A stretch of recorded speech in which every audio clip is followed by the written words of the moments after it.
আসসালামু আলাইকুম। আচ্ছা, কখনো কি মনে হয়েছে তুমি এত বেশি গুনাহ করছো যে আল্লাহ তোমাকে আর ক্ষমা করবেন না? বন্ধু, এই ভিডিওটা শুধুমাত্র তোমার জন্য।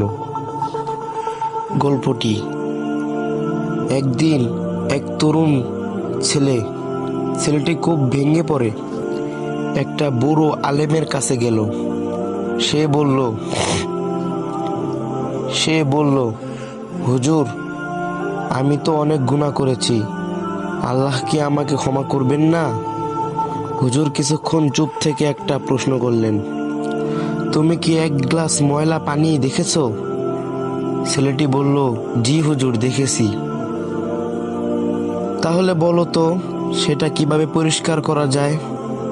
ছেলেটি বলল, তাতে যদি বারবার পরিষ্কার পানি ঢালা হয় তাহলে একদিন না একদিন তা পরিষ্কার হবেই।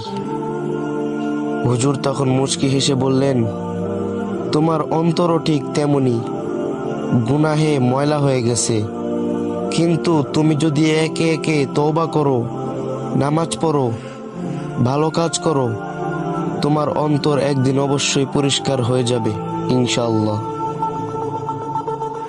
আল্লাহ তাআলা কোরআনে বলেন, ইন্নাল্লাহা ইউহিব্বুত তাওয়াবিন ওয়া ইউহিব্বুল মুতাতাহহিরিন।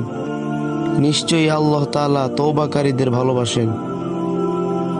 সূরাতুল বাকারা আয়াত নাম্বার 222।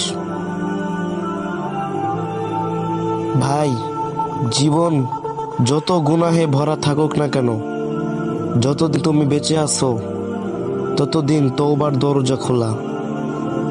আল্লাহর রহমত কোনো পাপের চেয়েও বড়। তুমি ফিরে এসো আজই, এখনই। আল্লাহ তোমার অপেক্ষায় আছেন। ভিডিওটি ভালো লাগলে শেয়ার করুন, হয়তো কারো জীবন বদলে যাবে ইনশাআল্লাহ। চ্যানেলটি সাবস্ক্রাইব করতে ভুলবেন না।